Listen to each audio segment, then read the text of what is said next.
I called this talk systemic fraud in IoT, but actually it's probably more how Poland can help the UK win Eurovision again. That's what it's more about. And what I want to talk to you about is the Internet of Things. But first, who am I? Well, I'm Tony G, and I think you very kindly introduced me. I sort of picked up on a couple of words there. But I'm ex-Blue Team at Friends Provident, who are a financial services organization. I'm primarily responsible for staff security awareness at Podczas Partners, and also quite a lot of this sort of stuff, talking about IoT. I also do a lot of work with vulnerability disclosure, so I talk to our vendors, or try to. Most of the time, they never really respond to us. But Podczas Partners, we do a lot of research into embedded systems and IoT devices and various systems. A lot of it, I'm sure you probably already heard about in the press. We quite regularly speak at the BBC or speak on the BBC about vulnerabilities in IoT. And yeah, I mean, check out our blog. We've got lots and lots and lots of content on there.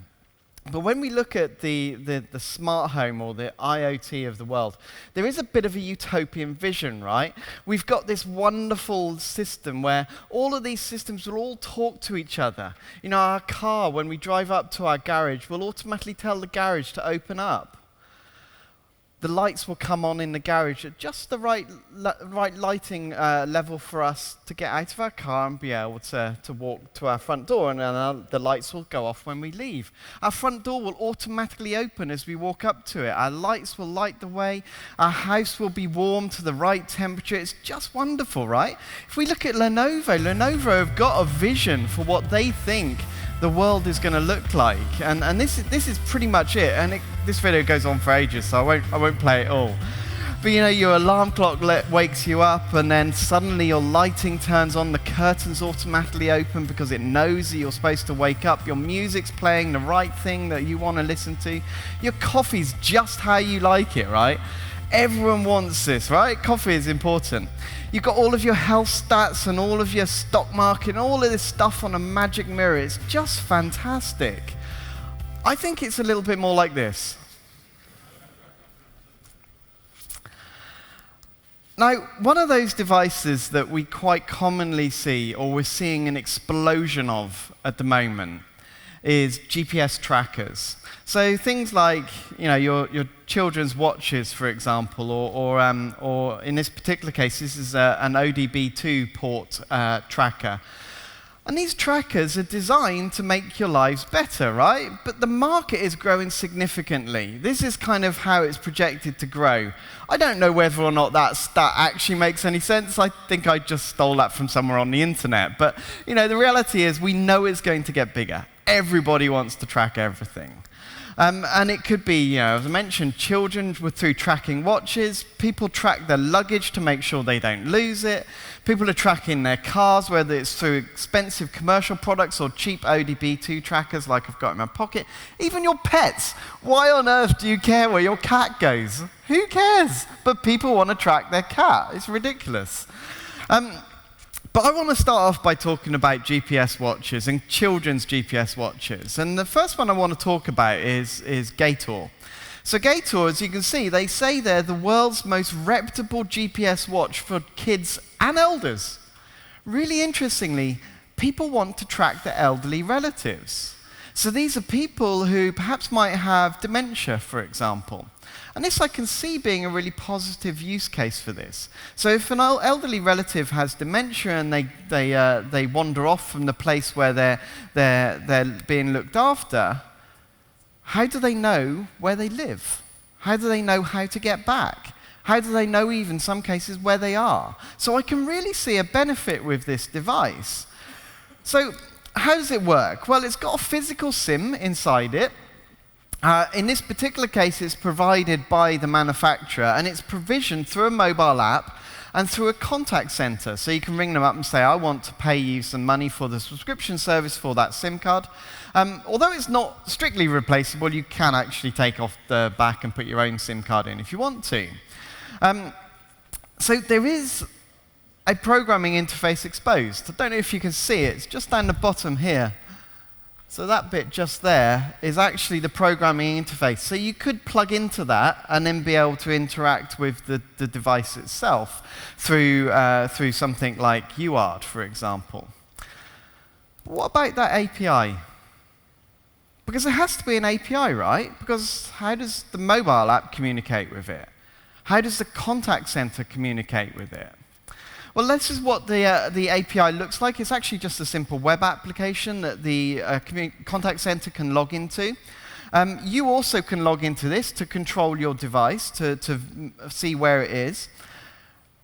And so you log in with your normal credentials. And then we had a look at it through Burp. And what was really interesting is that you can see they've got a CSRF protection in there, cross-site request forgery protection. That's really good. So they've thought about security. But there's another parameter called user grade. You can see its value is 1 at the moment. If you change that to 0, you take over the entire platform. That easy. Change a 1 to a 0, you now take over the entire platform. What's really interesting is not only do you take over all of the Gator watches, you take over all of the devices managed by Karef. And there's lots of other devices. We'll talk about cross-uses of APIs in a bit. So this is kind of what it looks like. Obviously, I've obscured the details because I don't want to give away any personal information, but essentially we can access any device managed by Karef. That could be a Gator watch, it could be other tracking devices. And we've got full admin. Pretty scary, right? Another watch that we looked at is this watch, this one I showed you. This is the really awfully named Kids Watcher. It's like, what's this for? For pedophiles to look at your children? Really scarily, with this watch, the answer is sadly yes. So we created an app, which we're never going to release, obviously, but it allows us to track every single child. In real time, we can see where they go, we can see where they've been, we can see their name, their sex, their age, their height, their weight. Very useful if you want to kidnap children, right? Because you don't want to kidnap fat children, because they've got to fit in your car. Really, really bad. Really, really bad. And now, as I mentioned, Karef has this back end, and pretty much every tracker we look at have a shared back end. And what's really interestingly is usually that third-party back-end developer will sell their same back end to other people. So other thing manufacturers, other IoT manufacturers. So you might be using a backend that's managed for tracking mobile phone, for tracking watches. But that same API may be used also by another brand for tracking vehicles, for example. And so if there's a vulnerability in one part of the API, what do you reckon the chances are it's going to be replicated in other parts as well? And so vehicle tracking is where we're seeing this quite commonly in commercial products, because vehicle tracking is something which is exploding. And yes, there's huge commercial products like Viper here, for example. Viper and interestingly, Tracker are actually the same company. Tracker, the market leaders. Viper are known as Clifford in the UK. I'm not sure what they're known as around here. There's another brand we looked at called Pandora, who are a Russian brand, and they had a shared API as well. But Viper and Tracker are interesting, because Viper and Tracker all share the same CalAmp backend. Now, we identified some vulnerabilities in the Viper backend that essentially allowed us, through an insecure direct object reference, to be able to take over someone's account. Essentially, all we could do is, as soon as we'd authenticated, we could change the user ID associated with our account and then suddenly become that other user ID. We could then issue a password reset by changing their email address, again through an insecure direct object reference, and then you could take over their account. Because, of course, the password reset comes to our account, right? So what we noticed when we started looking at Tracker is that Tracker had exactly the same issue, because it's the same product. What had happened is when we notified Viper, they hadn't actually got round to fixing the tracker front end or the tracker back end. Essentially, they'd fixed Viper and not realize they also need to make the change to tracker. And so we were then able to take over the account. We could then track the vehicle in real time. We could do anything we wanted. Anything that an end user could do with the tracker back end, we could do too. We were them, effectively. Another brand that we looked at is SmartTrack. Now, SmartTrack, they don't share a back end with anybody else, but they had their own problems. Not only do they have insecure direct object references, there was also some SQL injection in there, meaning you could do some really scary stuff. We did not go anywhere near that, because that's quite scary, and we could seriously brick vehicles. But what we did discover is that there's an API, there's an admin endpoint. So as an administrator or as a user of your car, if your car gets lost or gets stolen, you can ring up a contact center and say, look, my car's been lost, it's been stolen, whatever, can you remotely immobilize it? What they do is browse to that page and then effectively change a switch. Change the switch to =1. So they choose the right customer number, change it to =1, and then it immobilizes the vehicle. Really cool, right? Except there's no authorization, meaning that anybody can do that to any vehicle. And because they're sequential numbers, they've got about 20,000 vehicles. Because they're sequential numbers, you just run through them all and you can immobilize every single vehicle. Not so good. And this is us doing it to my colleague Phil's vehicle. So he's run it, he's just turned it off, and he won't be able to start it anymore. And that's it. There we go. There's Phil's big moment in the presentation. Say hello to Phil.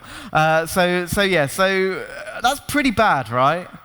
Pretty bad. That shouldn't really be something that's possible these days. Fortunately, those vulnerabilities are fixed now, and we would never have published them unless we had confirmation, because the potential impact is significant, right? You know, that could have a significant impact on organizations and individuals.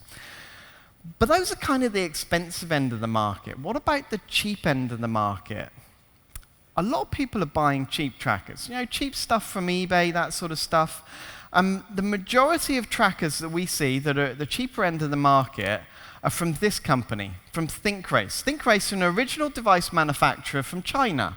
And what they do is they basically build an API and then sell that to other people to create their own products, right? They're apparently really good, really secure, right? You know, they're an Olympic supplier. They help with the Special Olympics, which is not quite the Paralympics, but something related to that. And apparently what they did in Abu Dhabi is they gave athletes, vulnerable athletes, tracking watches so that people could find out where they were, right? That sounds a fantastic idea. So you'd expect them to be secure. Can anyone see a problem with their website? I mean, come on, in this day and age, having HTTP? Really?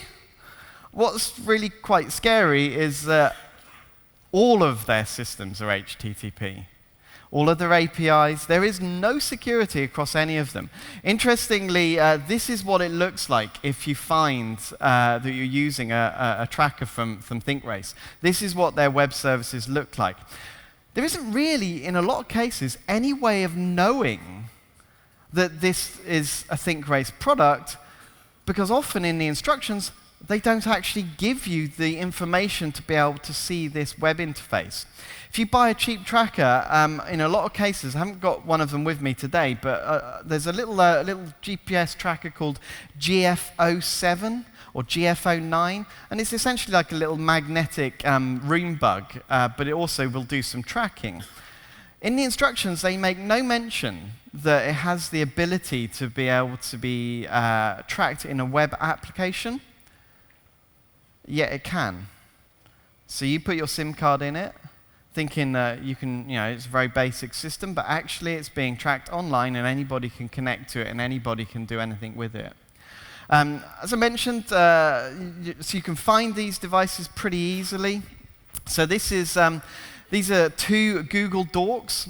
So you just literally, in URL, open API version 2 or version 3 will allow you to find any services that have ThinkRace as the back end. And there's quite a few. There's about 300 odd websites, millions of different device types. I think there's 300 different device types and around 25 million devices they've actually got. And there is literally no security on any of the APIs. There is no authentication required for any of the APIs. Not only is there no authentication, there is also no ability for the end users to do anything realistically to secure that.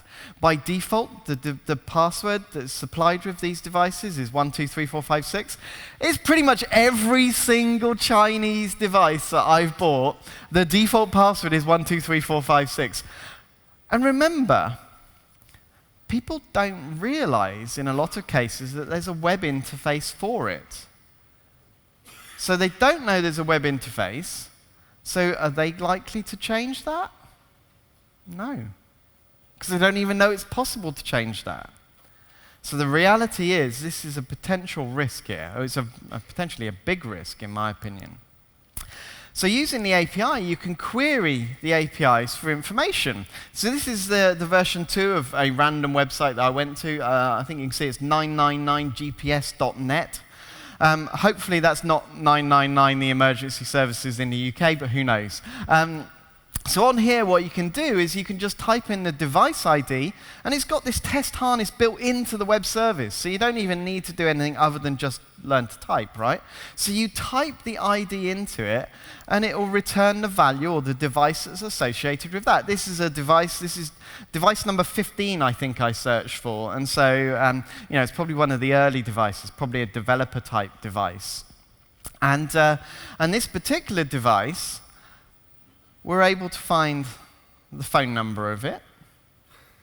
We're able to find the login details for it. We're able to find the latitude and longitude of the device, so we can find out where it is, the GPS coordinates of it. We're able to find out the email address associated with the account in some cases, without any authentication. This is really bad, really, really bad. So to identify the location, of course we can use latitude or longitude. But actually there's another way, and this is where we're starting to move into making it more scary, which we'll come to as we get further through. We can query the family number. So these devices, especially these watches, what they do is they've got a family number associated with it. This family number, often it's called an admin number, is essentially a number which is authorized to make contact with the device. Or in the case of the watch, when the child presses the SOS button to say, look, I'm in danger, the number that it phones, i.e. the family, the person, the admin, the support, the parent, for example, in the case of the watch. So we could query that, and that would tell us the country code for that telephone number, so then we would know where that device was located.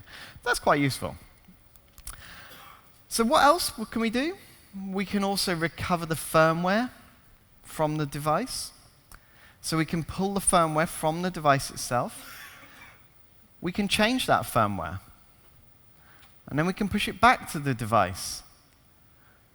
So unauthenticated, we can change the firmware on millions of different devices, potentially enabling us to brick the device, which would be our preferred method of attack, I think. These devices need to just be destroyed. Or even backdoor it. And that's where it gets really scary. You can do a lot when you think about backdooring it. Now, we've done neither of those things for obvious reasons, because it's incredibly unethical, and not only that, also illegal. So we won't be doing that either. But yeah, this is very possible within that API. So let's kind of recap. So what can we do with these GPS devices? So we can track anybody. We can change all contact details, including any email addresses or any other phone numbers on there. We can change Geo Fences. So what I mean by that is on these watches, you can set up a fence that says, look, if this watch leaves this geographical location, alert me. So what that means is we can start to trigger an alert. We can create conditions where the watch or the GPS tracking device will make an alert. It will say, I need to do something. We can create that condition. That'll be important in a bit. We can also change the firmware on them. But also, does anyone heard of Troy Hunt? I'm sure we've heard of Troy Hunt, right? He created Have I Been Pwned? Really, really good guy. We were investigating watches, and we found a watch in Australia that was only available in the Australian market. But when we looked at it, it looked basically like the Gator watch, and we were like, well, let's have a look at that.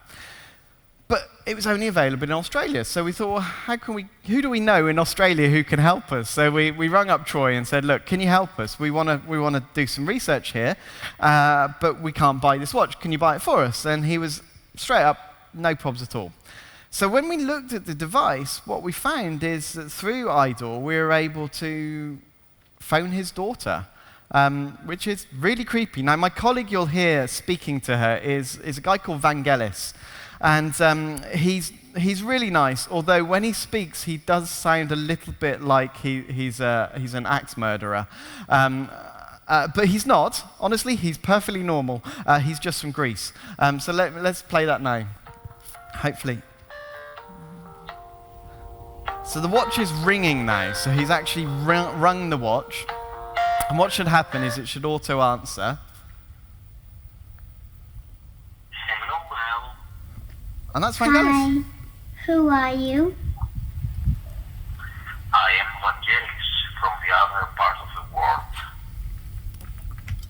As I said, he's a bit creepy. He sounds really creepy, but he's honestly not. He's a really nice guy. So I do feel a bit bad for him. Right, so we can phone up your child. So with these vulnerabilities, we can phone your child. Now we're getting quite scary, right? But all of this happens through having a SIM card in it. So that SIM card, in the case of the Gator watch, is provided by the manufacturer, but in the very vast majority of these devices, especially at the cheap end of the market, it's supplied by you. So what would you do? Well, you'd get a simple pay-as-you-go SIM card, right? A prepaid SIM card. Because why do you need to have a full contract for it? You don't. You just need a simple pay-as-you-go SIM card. So you'll take this SIM card that you get from your favorite phone provider, and then just pop your SIM card in. Job done, right? Great idea. So how can we actually abuse that SIM card? How can we attack this device? Well, what we can do through IDOR is we can make changes to the number that it calls. So think we set off a Geo Fence alert. What number does that call? Normally, it would be the admin number or the SOS number. But if we can change that SOS number to something of our choosing, we can get it to phone or text that number. So we've got a little script here. It's just a little video. So essentially what happens is we need to enter the phone number. So we're choosing the number that we want it to send it to. We'll choose the type of alert. And this is actually on this GPS tracker here that I've got, this ODB2. So what we've done is we've told it we want it to ring that phone number when it detects a vibration. It takes a second or two to enable that. It will then need to reset the device, which it's doing now, and we'll switch over to the device side now. Now, this video, I have to cut it because you don't want to watch about a minute and a half of this device booting up. But essentially, what you'll see is the lights are changing, and then eventually I'll give it a little shake, and you'll see the phone ring. Really interestingly, this has got a little battery backup, so that's why there's no power plugged into it. It's actually quite cool, because you can charge it from a USB port as well, so you don't actually need to have it in your car. But yeah, so hopefully what should happen is just a second, you'll see the phone start to ring. There we go. So what we've done there is we've remotely, unauthenticated, changed the phone number to a phone number of our choice, created an alert condition, and made it phone that telephone number. That's cool. So we've got control over the number. How can we profit from this? What about calling premium rate phone lines? If we set up our own premium rate phone line and then command the device to call it. So can we actually call a premium rate phone line from this? Well, that largely depends on whether the phone has got credit. In the UK, there's 4 main providers: Vodafone, O2, EE, and 3. The 3 network is pointless for these trackers because all of these trackers use Edge or 2G networks, and so the 3 network won't work. So with the three providers that actually support 2G, by default, premium rate phone lines are enabled on a simple pay-as-you-go SIM card. As long as you have money, as long as you prepaid money, you can actually phone the telephone line. There's no restrictions. There's nothing to prevent you ringing up a premium rate line. So if we could somehow create our own premium rate phone line, we could command these devices to call our own premium rate phone line, right? And then we profit from it. So can we actually use it to call a sex line? Well, let's find out. So I'm going to use, I'm going to do this live because I don't know any sex lines in Poland. But I'm going to use this watch here that you can see, and I'm going to issue it get this to actually issue the command. Now, the reason I press the SOS button is because this watch has been fixed. But previously, you didn't need to press the SOS button. That's a bit quiet. Should we play that again? Let's go back again. So it's a little bit quiet, this video, but you should just about hear it.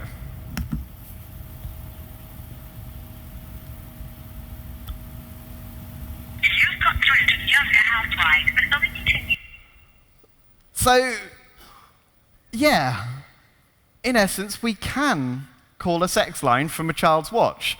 Not quite sure why you would want to do that other than making money, but yeah, potentially you can, which is not ideal. So that's quite cool, but in reality, most countries have a system in place that prevents you setting up premium rate phone lines. Usually there's a regulator in place, and the regulators are usually quite tough. In the UK, you have to pay £155 to set up a number, and then you have to give them all of your personal details, and then you have to wait 6 weeks to get your money out. So the reality is, it's not a very sensible approach. But what about phone voting? Think in a TV show. Can we actually use this in a TV show? Can we actually use this to help the UK win Eurovision? Well, potentially. So in the UK, you have to dial a number to vote in it. Now, I imagine it's probably the same around in Poland and in other parts of Europe. And so if we can command the devices in that country to actually phone in for us, then we can win, right? We can win Eurovision, except there's a really annoying thing called the jury vote. So in Eurovision, there are 2 people who have an impact. There's the jury and the telephone voting. Both of them share 50% of the votes. So it's 300 votes for jury, 300 for the tele-voting.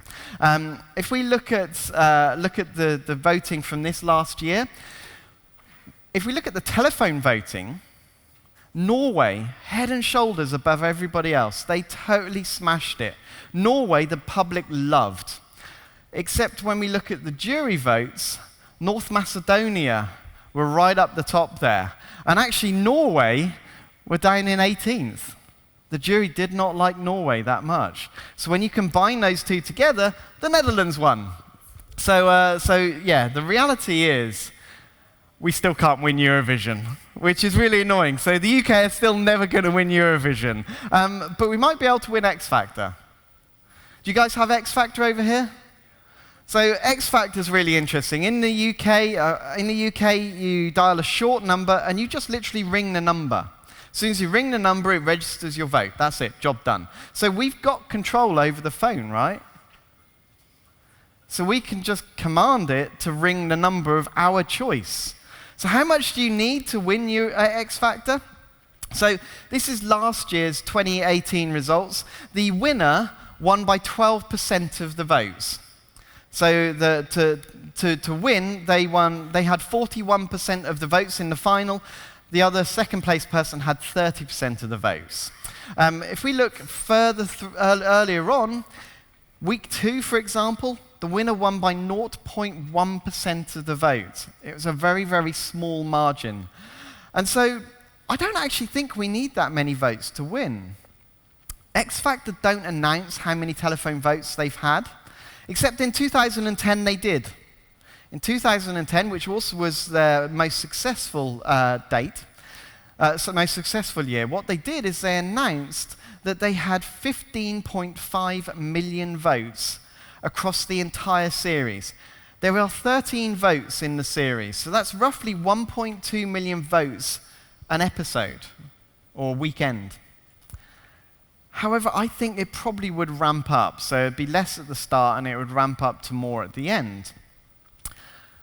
So, but let's assume it's kind of a level playing field, 1.2 across there.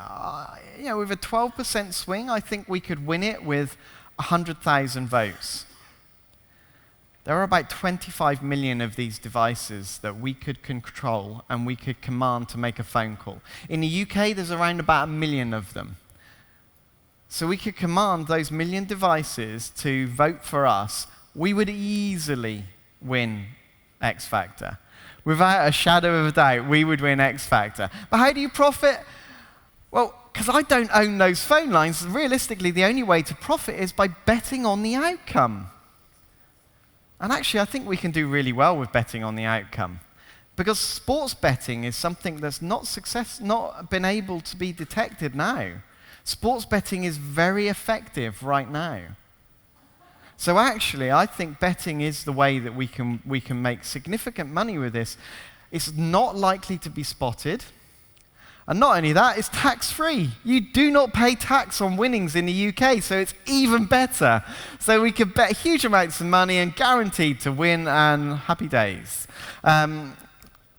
So how would you detect it? Well, the reality is detection is actually going to be really difficult because it needs the carriers to actually spot that the fraud has occurred or the compromise has occurred. And if we think of something like Eurovision or perhaps the premium rate phone line attack, these trackers are distributed throughout the world. It's not just in the UK. I genuinely think it would be really, really hard for them to be able to detect this type of attack. So how do we go about fixing this? How can we fix this complete and utter mess? Well, in terms of the devices themselves, reality is the manufacturers need to get better. They need to fix the devices themselves. All bar one tracker, SE tracker, which uses the ThinkRace backend, all bar one of them have not been fixed. SE tracker is the only one that has been fixed.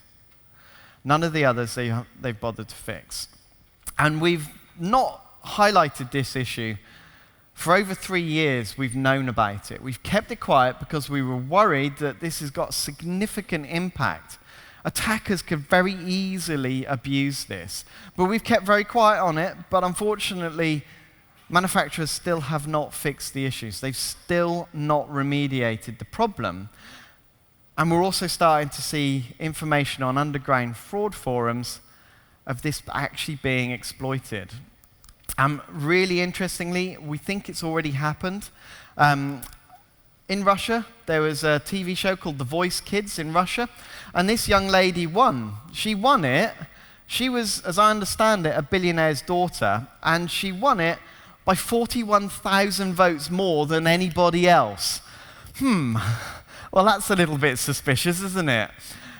But really amusingly, the attackers were really stupid because they used lots of phone numbers, all from the same area, and then when they used mobile SMS voting, they used SIM cards that were all based in the same area of Leningrad as well, and so it was really easy to detect. And rather unfortunately for that poor girl, she got disqualified because of the fraudulent voting for her. But this is happening. This is actually happening. So for an end user, my suggestion, stop using trackers. They're all terrible. I think you can see the emoji that sums up my opinion of them. They're all very, very shit, for want of a better phrase. But generally, buy IoT sensibly. Google the product before you actually buy it. Do some research on it. If you are going to use a pay-as-you-go SIM card or a prepaid SIM card, buy packs. I don't know if it's the same here, but in the UK, when you top up, when you pay money to the provider, you can buy a pack of minutes where you've got texts, you've got telephones you can call, and you get some data And that's a pack, and you buy that pack, and then you have that for that month, and then you buy another pack at the end of the month. That's a really good idea, because as far as the SIM card's concerned, there is no credit on it. You need credit to make premium rate phone calls, and so from that respect, that does protect you. But if you have to use credit only, keep the credit low so you reduce the financial impact to you as an individual. But seriously, just stop using trackers. If you see that screen, you're in real problems. From phone companies' point of view, I think by default, block premium rate phone lines. Why is it enabled? I have no idea. Who routinely decides I need to phone a premium rate phone line? You choose to ask for that information usually. You don't have it enabled by default. Another thing that phone companies can do is effectively a three-way handshake. So if you want to text vote, for example, you text to say, I want to vote for this person. They text back saying, are you sure? And you say, yes, I am. Please take my money. And they say, OK, vote has been registered. A nice, simple three-way handshake. Or if it's ringing up, you ring up and you have to press a button, positively press a button. Press 1 to register your vote. At any other time, it's not going to register. IoT is extremely unlikely to be able to interact in that situation. The reality is, though, manufacturers need to be a lot better at this. They need to understand that authorization is not equal to authentication. And they need to start validating access requests. Insecure direct object reference is making a massive resurgence. We're seeing it more and more and more and more. But it's one of the most simple vulnerabilities to fix. It's about challenging that authentication or authorization model and making sure that the two match. But what can you do back in your offices if you are looking to buy IoT? Well, understand who's actually making the back-end API. You might need to speak to the product manufacturer that you're buying. If you're actually making a product, find out who's actually making your API. Do you know your full supply chain? Not just on the hardware side, but also on the software side. In your contracts, have you got security defined within those contracts so that you can adequately ensure that you can test stuff, to validate, to check the security? Test it end-to-end, not just the software side of it, not just the hardware side. Test the full end-to-end journey. And come see me afterwards if you want an IoT toolkit. I'm going to be around for probably most of the day, certainly up until just after lunch. So come and see me afterwards, and I can happily send you our IoT toolkit. But what about regulation? What regulation are we starting to see in IoT? So over in the UK, we've got the Department for Culture, Media and Sport, and they've introduced some voluntary guidelines at the moment. They are voluntary. They have committed, which I don't quite know how our government kind of can say that they've committed to anything, but certainly they have said that they're committing to making that law, which is good. Over here in Europe, ENISA have introduced some regulations, some guidelines again, really complex. We were actually involved in helping to define that, and it is very complex, and it focuses primarily on, it focuses both on industrial IoT and ordinary consumer IoT. But it's got good risk management at its back end. Then over in the US, there is Senate Bill 327. This is coming out of California. It's mandatory. It's very vague, so I think it might fail. But actually, it's a really positive step. Senate Bill 327 is really interesting. It cited some of our early research. My friend Kayla, a child's connected doll where you could talk to her and your child could talk to her and your child would talk back. She was basically a Bluetooth headset with no authentication, meaning that anybody could listen in and could spy on her. She's actually in the law. So in this bill, it cites our research on my friend Kayla, which is really, really cool. So I thought what I would do is I would ask Kayla what her thoughts were on Californian Senate Bill 327. So let's see what Kayla's thoughts are. Are you serious? There is now a law that actually mentions me. I am angry, I am livid, and I'm fine. OK, we'll stop right there. Thank you, Kayla. We won't go any further than that. Yeah, hopefully regulation is going to help us in the future. I genuinely believe that we need to regulate IoT.